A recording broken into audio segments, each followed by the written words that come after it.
I'm going to spend the next few minutes just spouting some shit about life.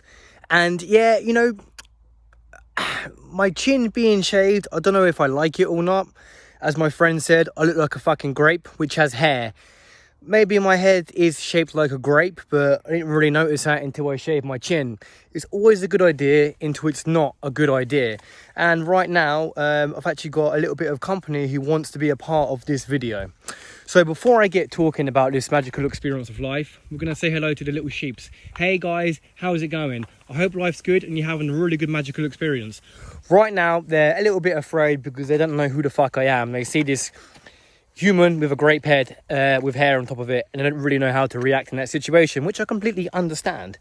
But why I'm here, like in the middle of nowhere, I'm kind of lost. But being lost, there is a power in being lost. Now, like my life, for an example, people who know me or people who don't know me or people who only know me from some of the videos, what I posted over the years, we'll see this big transformation as such, this big change over the years. Now, when things don't go right in our life, does this mean we're not on the right track? When our back is against the wall as such, when we feel like we've hit the bottom of the rock bottom, is that really the bad point of life? Or is that the place where you're able to rebuild yourself back up? Because if you have a house and you have shit foundations, the house is going to fall down, correct? The house is going to fall and it's going to crumble. And if that house crumbles, what do? Well, normally you start to rebuild the foundations. You dig out the footings and you put some stronger fucking foundations in that thing. The same as life. So when you hit this rock bottom, or when you have bled all of your resources as such, you don't know how many resources you have. You got no idea. Maybe that's when the magic in life starts to happen.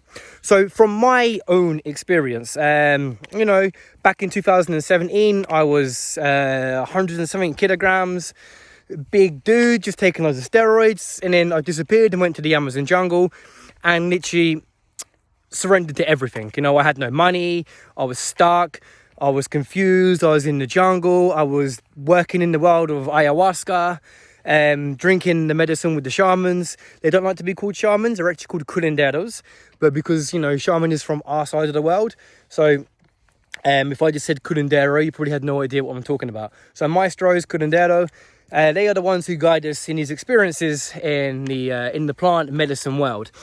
But lessons with ayahuasca doesn't always show you straight away. You don't just drink it and suddenly all of your questions are answered. There's a process. So with my journey into the world of the world of shamanism or the world of plant medicine, or it doesn't matter what we want to call for it, it's the world of working with these medicines. And this isn't a video to have this whole conflict of interest, to be like, oh, you're just practicing sorcery and black magic in the jungle and these people are no good. Forget all of that bullshit stigma. I don't really, when something is true to you, you don't need to try to defend it, because you just know what is true and what necessarily isn't true. And on my path of my life, I have gone down this road of working with the plant medicines. I started when I was younger, and it's manifested itself to take me to the Amazon jungle and, sit down and drink the ayahuasca many times in that Amazon rainforest, when the rain pours, when the thunder is roaring from the sky above. It's like Thor is whacking his hammer. It's profound. You transcend your consciousness to a whole different realm of existence. But again, that's not what I want to go on about in this video. I'll go on tantrums. That's what I do. So I'm going to shut the fuck up about that and talk about what I was going to talk about. The journey of life. Now, things happen in your life and you think at that time, why the fuck has that happened? For an example, let's talk about my experience in the last 2 days. I go to the gym yesterday. I've got my AirPods in. I get out of the gym and I realise, oh, where are my AirPods? I've lost them. But what did I do? I just took a deep breath and was like, it's a materialistic object. If I let that stress eat me up, that's not going to give me anything positive in return. They're gone. Take a deep breath, let it go. It's materialistic. I sound like a fucking AirPods. What the fuck? It's just something you put in your ear. It's not necessary. So I looked at that as the universe was trying to test my patience. It could just be me being crazy. So today, same thing. I'm in the gym. I lose my wallet. So I go next door to get some food, and I sit down on my table, and I'm like, I don't have my wallet. I run home to see if I left it in my house. I run back to the gym, and I realize that it's gone. But what did I do? I just laughed and was like, is that all you have? Is that all you have, universe? You want to try and to push me to see if I have this bit of not chill? Man, I don't care. It's like straight into the bank, order a new card. It's not the end of the world. So it's our reaction to a situation. Something can happen.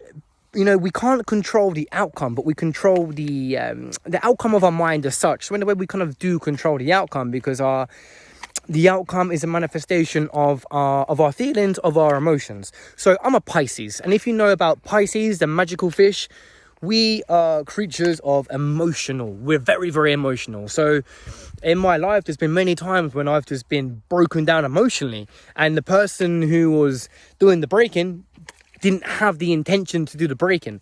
It's just Pisces are emotional. But I was able to really understand, like, well, my Pisces, they also have, you know, Pisces allegedly have the victim complex as well, which I can understand. Again, like, there's things in my life where I've done and it's been like, oh, look at me, look at poor little me. But again, like, you can become consciously aware of these patterns of behavior. Life creates you into who you are today. So in your, you know, your adolescence, in your teens, when you're in your 20s, and now I'm just, you know, I'm 31 now, so I've hit my 30s. I'm still young on this journey. I'm still quite naive to many things in life, but I've also gained a reasonable amount of wisdom. I really hope I haven't been covering the speaker on this video, because I just realised my pinky was underneath the phone, so just hope the sound quality is not fucked. Anyway, so it's about becoming consciously aware of your choices in your life. But when I say consciously aware, really take a big fucking look at your life and realise, what is it in your life which is causing you problems? What is shaping your life? How can you change these issues in your life? How can you manifest? How can you rebirth yourself? You know, we always want to look and blame external environments. I hate my job. I hate my boss. If I had this money, if I had that person's skill, shut the fuck up and get off your little fucking whiny pity potty. Please stop. It's the worst thing you can do, is sit there and fucking dwell in self-pity. Stop right now. Don't dwell in self-pity, because self-pity doesn't get fucking anything done. All it does is, you know, you find someone else who's going to be like, you know what, dude, I understand. I realise they treated you unfair. Shut the fuck up, did they treat you unfair? One thing I've noticed being back in the UK is so many people complain about fucking everything. Why do we need to complain about everything? Stop. Take a look, reevaluate, and start to make conscious choices on how to fix your life. Okay, the garden, the metaphor I have used many times. Visualize yourself in a garden. Visualize yourself being a beautiful flower. Yep, a fucking beautiful, magnificent, majestic flower. Look around you. What do you have around you? Do you have other flowers in your garden? Or do you have weeds who are just trying to pull you down and strangle you and pull the oxygen from your lungs? Or not? Or do you have other flowers who want to see you grow and prosper and manifest your world into a magnificent place? If not, and you have the weeds, you have to learn how to gut these people from your life. You don't owe anyone anything. You know, you need to realize the value people bring to your life and the value you bring to other people's life. That's one big thing we can do to make ourselves come a little bit more consciously aware. Find that time for yourself. I realize my time for myself, if I sit down and watch TV, and I don't do anything, I'm depressed. I can't do this. You know, I have to exert the shit out of myself. That's why I've gone on a bike ride today. I'm 18.2 miles in. No idea where the bloody hell I am. I don't know if I'm going to make it back before dark, and I have work tomorrow morning, so my legs are going to be fine, because whatever I've done now, I'm probably going to have to double that. So I'm going to be touching maybe 40 miles by the time I get home. Okay, if I can find an aeroplane, is going that direction, so I'm guessing the airport is over there. So that is that the aeroplane in the sky is like my star, you know. I'm gonna follow the star home. Well, actually, I think it's Ryanair, and it's no, I don't know what the fuck that is. But it's good to see that aeroplanes are flying again, because, you know, with this whole virus situation, which I'm not going to get into too much, or not at all. Let's just forget about that for now. Just not, because everything else, everyone talks about this, and I don't want to give this any power or any energy. So, remember in life, you can go to the tree. Now, the tree is comfortable. The tree is familiar. The tree will show you everything what you already know about yourself. The tree is the place you go to be like, okay, yeah, you know, everything's fine and at peace in the universe. Behind that tree is a whole forest. And the forest is where life starts to happen, because the forest is mysterious. Like life is very mysterious. You can't predict anything in your goddamn fucking life. Again, in relationships, when people are in a relationship with someone and they think they can predict what their partner is going to do, stop this, please. I see this so many times with so many people. Another reason why I don't get involved in relationships is because I don't have time or energy to try and work with people who think they can predict the future.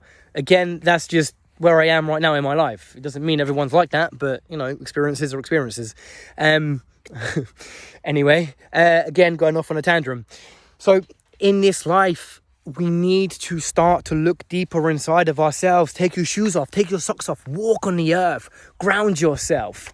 Just be with yourself. Find out who you really are. Push yourself to the level. But I know many people can't do all this. But for an example, I went for a run the other day. I ran 70 miles and I lost the toenails off my fucking toes. Okay, a little bit crazy. But in that pain, there is a sense of enlightenment. There is enlightenment in pain.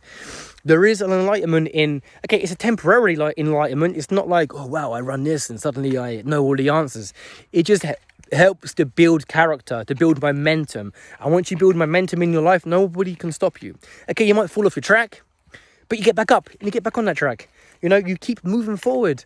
And life is beautiful. There's magic everywhere in this magnificent life. Anyway, I think I've spoke too much. Maybe I'm a little bit sunstroke, but what can you do? Anyway, remember, the most important thing, don't just look at the bloody tree, look at the forest. Done.